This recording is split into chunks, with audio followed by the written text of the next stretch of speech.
Greetings, Pool Player Nation, and welcome to continuing coverage of this year's Mosconi Cup on Billiards Digest Live, presented by the APA. I'm Jason Bowman, and I'm joined from London by Mike Panozzo, Billiards Digest. Mike, what started yesterday with much hope and optimism quickly turned into, no other way to spin it, an utter disaster for Team USA on day one of the Mosconi Cup. I mean, do you concur? Yeah, well, I'd like to hit the reset button and start over again, take a mulligan on yesterday. It's just the weirdest thing. If you watched all yesterday, you really feel like the entire day turned on the very first rack played. It's almost inconceivable to think that it could have that kind of impact, but it really felt like it did.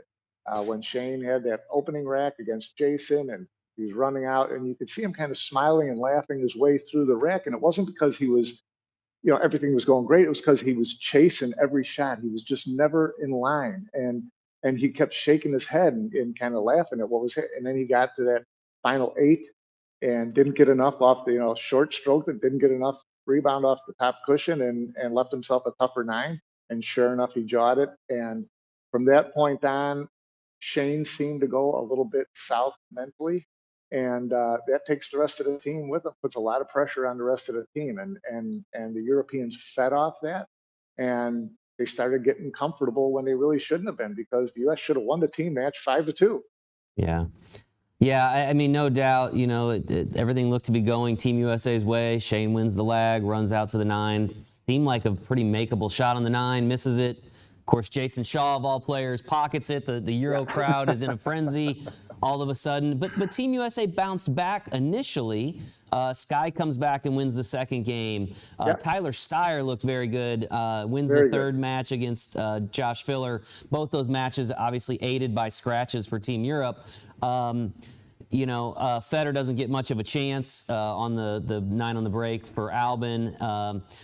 Shane Wolford, had an opportunity there to take a point, and runs down to the 7, misses what appeared to be a pretty makeable shot on the 7. So I don't want to just put it on Shane Van Boening, but Team USA is right in the thick of things. Shane Van Boening comes back up the second time.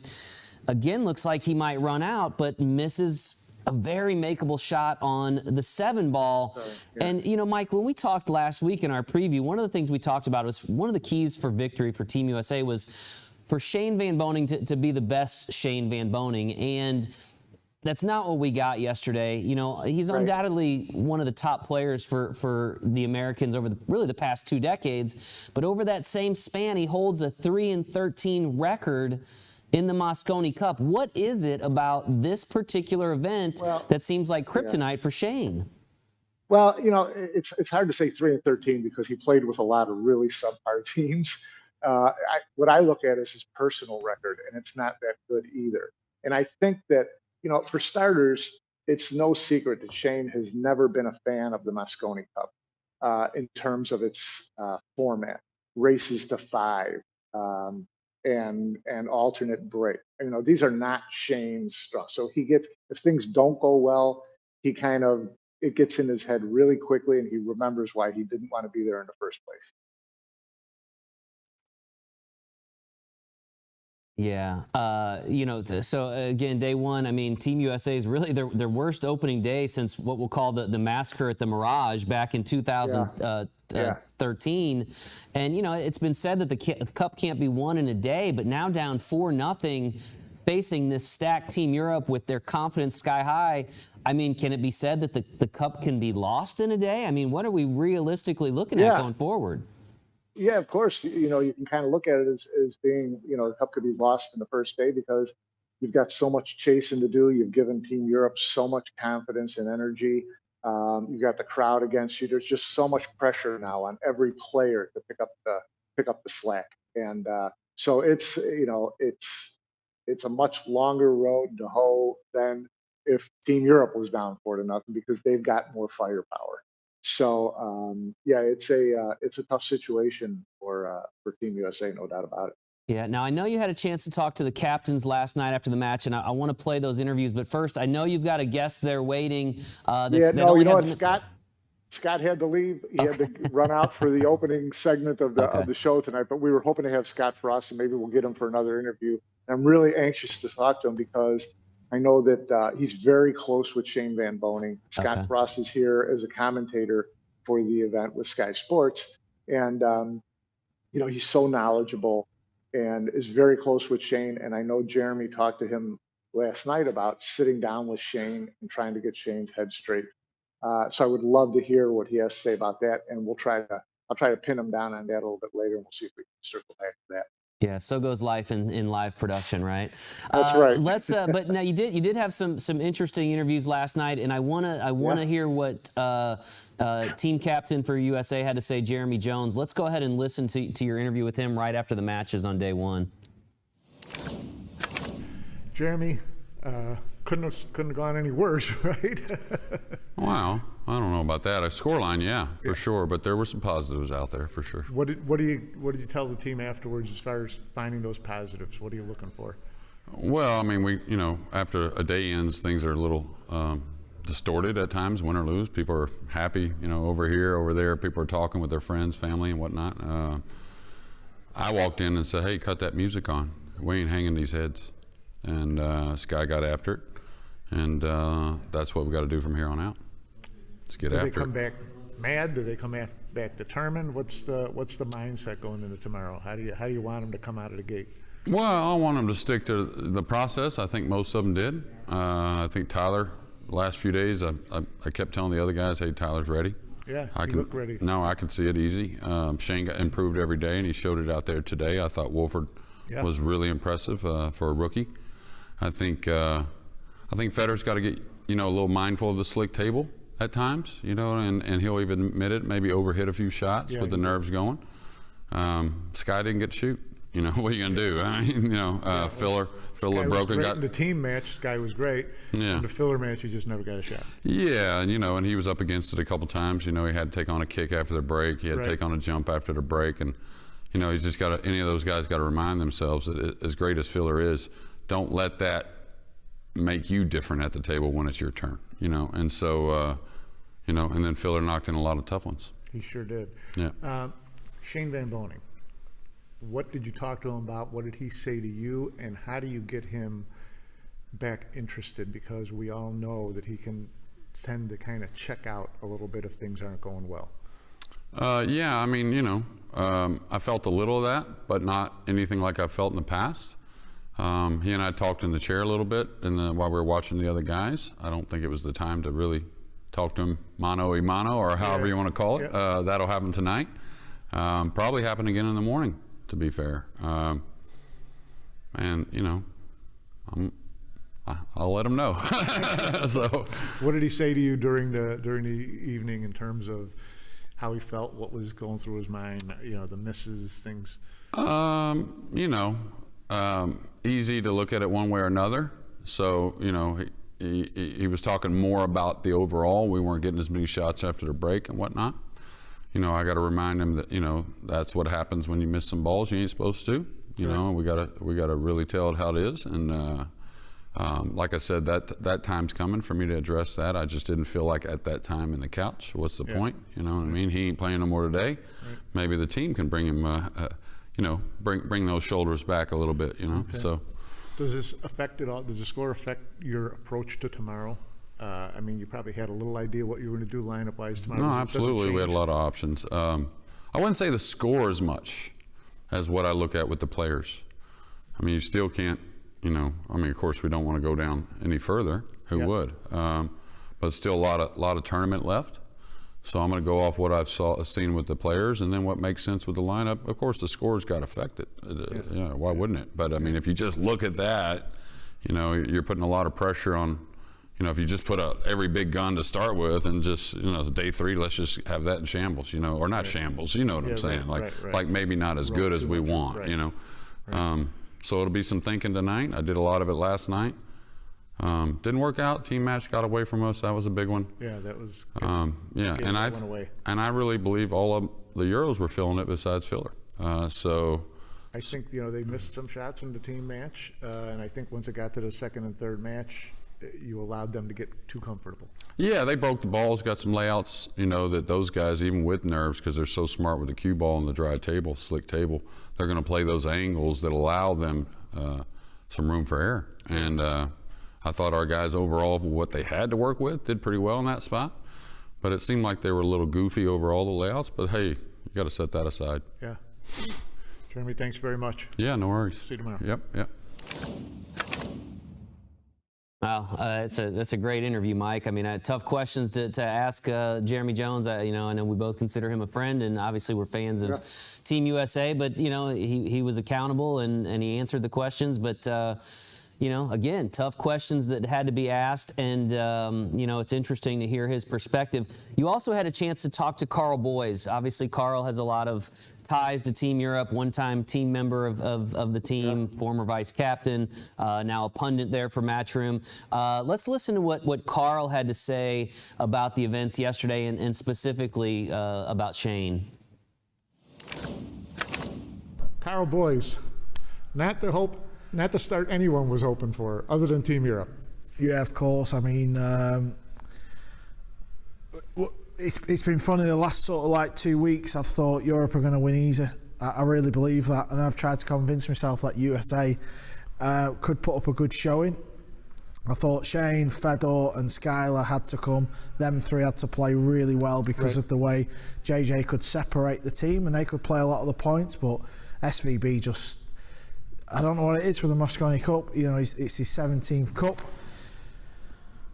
He's only won 3 out of 17. He just doesn't look the player he is out there, does he?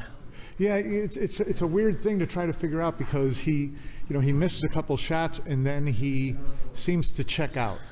Yeah, I mean, it's just weird though. Obviously, I know there's been 4 points, not just the team point, but the team point just.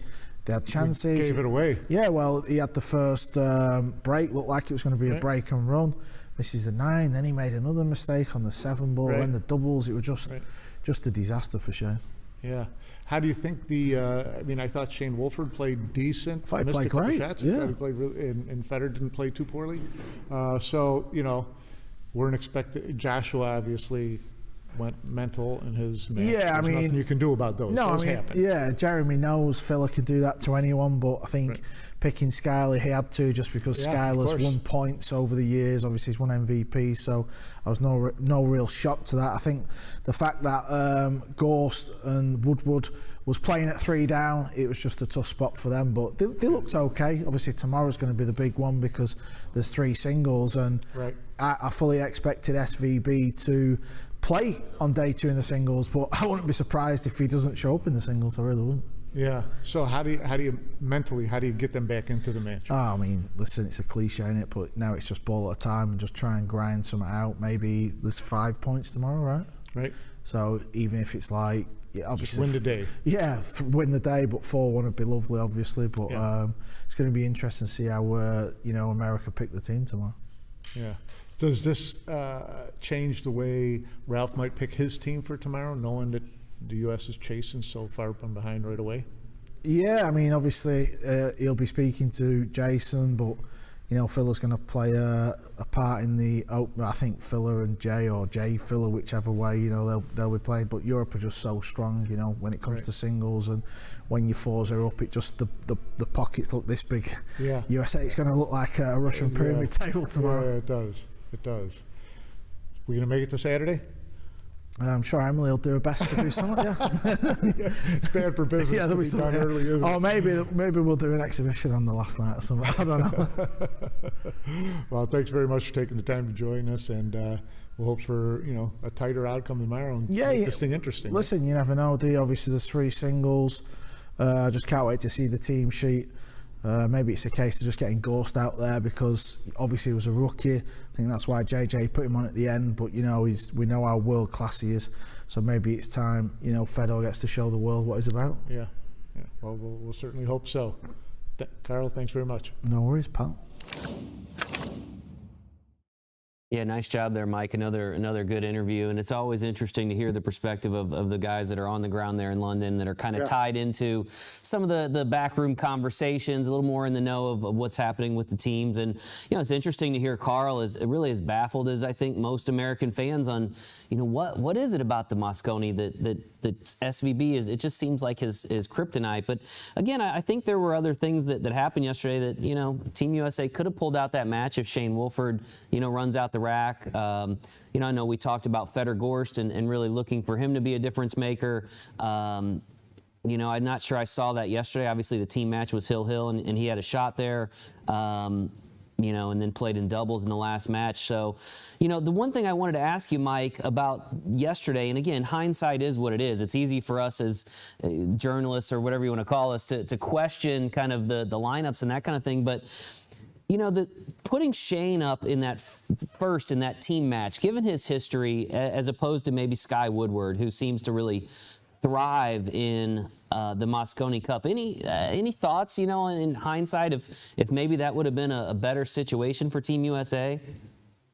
Well, as we talked yesterday, it didn't surprise me at all that they were going to use Skyler in singles yesterday because they knew that Team Europe was going to put out Josh in singles on the first day. So you've got to split the teams up a little bit. So that's where Skyler was going to go on day one, was head to head with Josh. Where you put Shane, anybody can second guess. Would Shane have been better if it was in the first match? Would he have been better with Fedor or Shane Wolford, or should you have put Shane Wolford and Fedor first and then come back with Shane Van Boening later? When you're down 4-0 and nobody played, exceptionally well, nobody steamrolled anybody. Really, I don't know that it would have made a difference because I think so much hinged on that very first team match and that very first rack that Shane didn't get through. Yeah. It seemed to all kind of deflate the air out of Team USA yesterday after It's that first amazing. match. It's amazing how you can see the air come out of the balloon, and that's why, because he's a hero, that's why it's so important for Shane to, he doesn't have to be a rah-rah leader, but he's got to be engaged. He's got to stay in there. He's got to go talk to other players about, how they're getting through racks and keeping them enthused. And he doesn't do that. And I think it filters through. The other teammates see it. I think it puts more pressure on them. And that's just this is a pressure tournament. This is the ultimate pool pressure cooker. Yeah. And so you've got to try to eliminate as much of that pressure as you can. Yeah.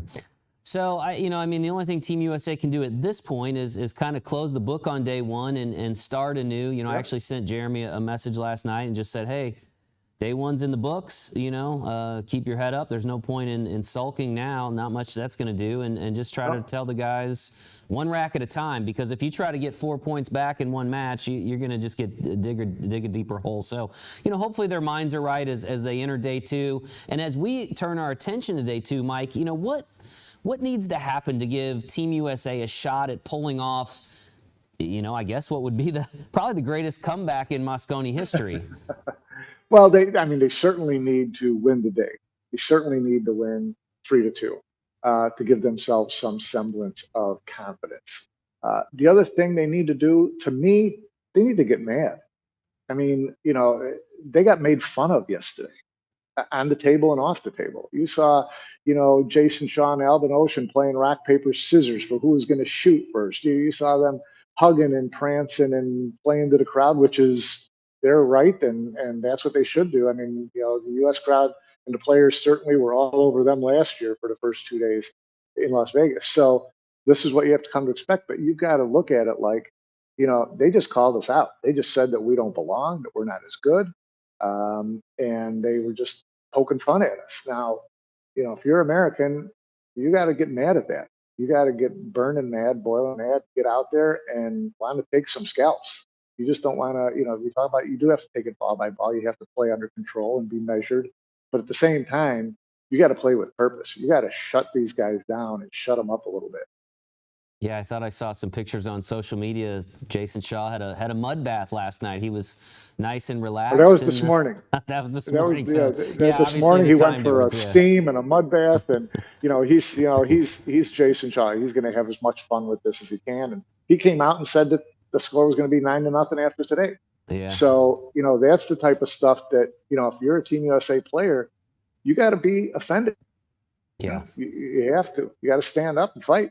Yeah, absolutely. So let's take a look at the day 2 lineups. And, again, I know you talked to Jeremy about this. It looks like maybe, he made some adjustments. Carl was spot on. Carl called it just the way he called it. He knew that, Josh was going to come out again right out of the gate. And he said, if I were them, I think I'd put Feder out there heavy. And Jeremy did exactly that. He's going Feder Gorst heavy first half of the day, saving Skylar and Shane basically for day 3.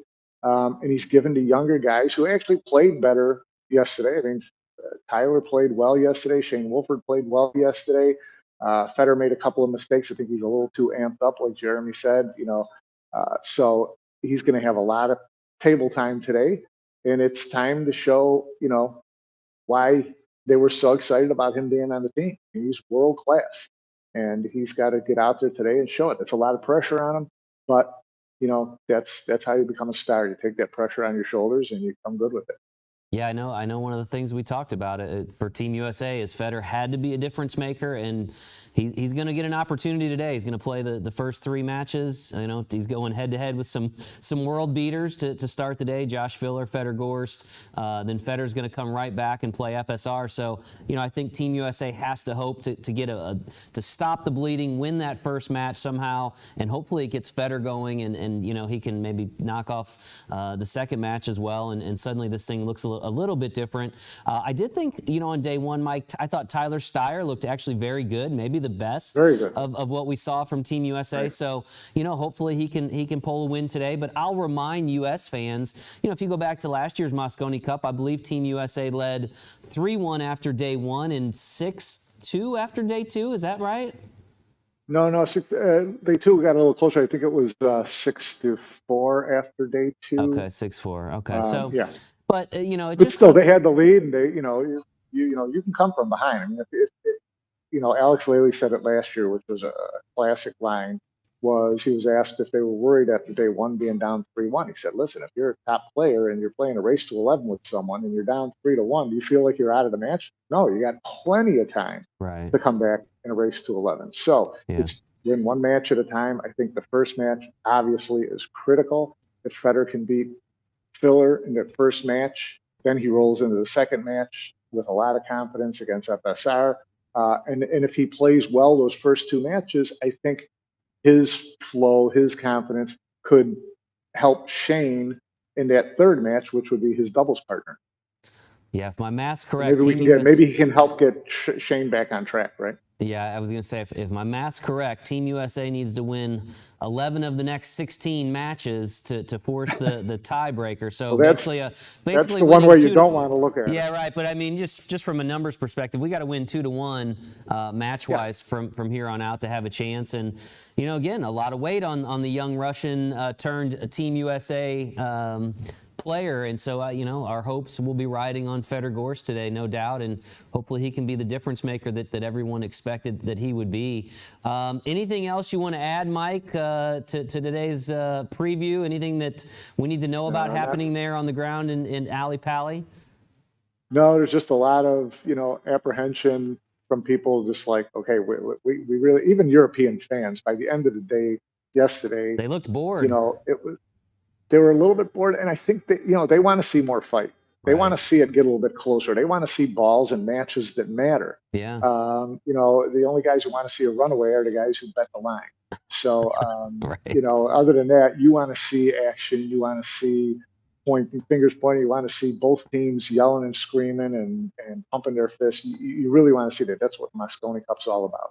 Right. Well, we're just a little over 30 minutes away from the start of day 2, so we'll let you run, Mike, and we will be, Team USA fans will all be tuning in. We'll wear our rally caps today, and, hopefully we'll have something a little more positive to touch on tomorrow, and, until then, we'll just say go Team USA. Go Team USA. All right, Mike, we'll catch up with you later. Thanks again, buddy. Thank you.